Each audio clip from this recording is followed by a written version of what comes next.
Get thee up into the high mountain. Isaiah chapter 40, verse 9. Our knowledge of Christ is somewhat like climbing one of our Welsh mountains. When you are at the base, you see but little. The mountain itself appears to be but one half as high as it really is.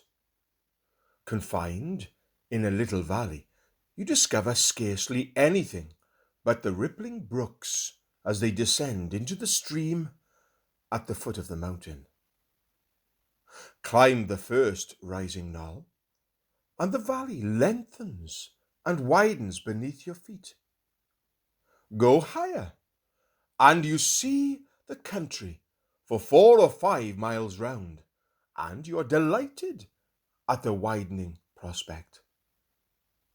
Mount still, and the scene enlarges, till at last, when you're on the summit, and look east, west, north, and south, you see almost all England lying before you.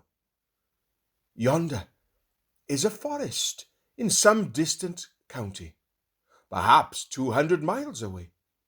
And here, the sea, and there, a shining river, and the smoking chimneys of a manufacturing town, or the masts of the ships in a busy port. All these things please and delight you, and you say, I could not have imagined that so much could be seen at this elevation. Now, the Christian life is of the same order. When we first believe in Christ, we see but little of him.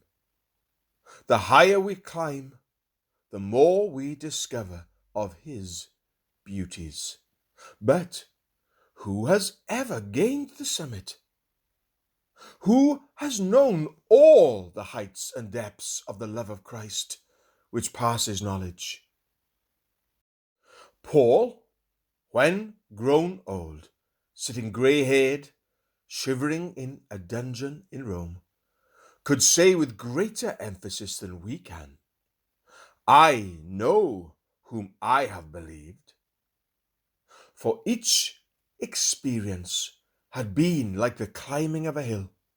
Each trial had been like ascending another summit.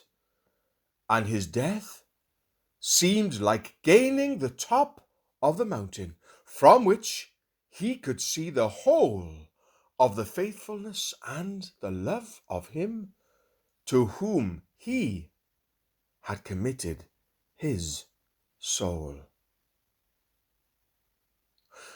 Get thee up, dear friend, into the high mountain.